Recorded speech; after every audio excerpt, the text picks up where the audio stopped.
Почитувана колешке Тасевска, се јави за оваа реплика на делот кој што ви забележа во вашето обраќање во врска со овој ребаланс, а тоа е, велите, зголемена наплата на даноци и праведност во оданочувањето.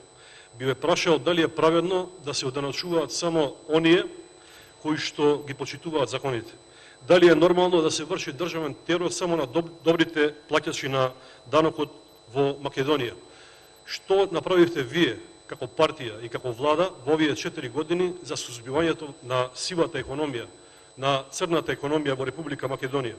Само за ваша информација, во Република Македонија повеќе од 40% од економијата отпаѓа на сива економија. И може би станува нормално секогаш кога е СДСМ на власт да расте сивата економија, да расте корупцијата и перењето на пари, да растат фамилиарните бизниси на заеви, на ѓушеви и така натаму.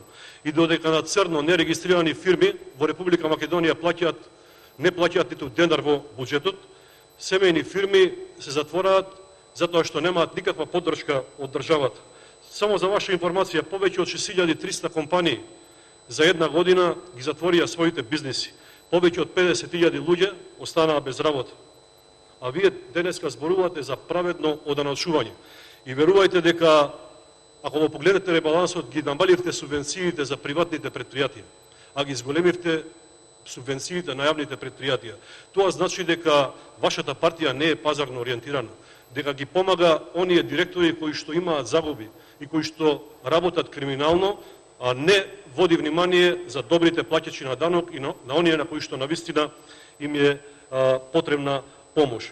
И на крајот е секако јасно дека секогаш кога социјалдемократскиот сојуз е на власт, цвета корупцијата во државата, цвета сивата економија, нема капитални инвестиции. Илјадници стечајци, пропаднати банки, распродажба на државен имот и државно земјиште. Така да не говорите денеска за праведно оданочување, туку помислете како да излезат оние кои што имаат семејни бизниси, мали и средни предпријатија на крајот и да им се помогне на нив. Благодарам. Контрреплика, пратеничка Тасевска Лидија, повелете.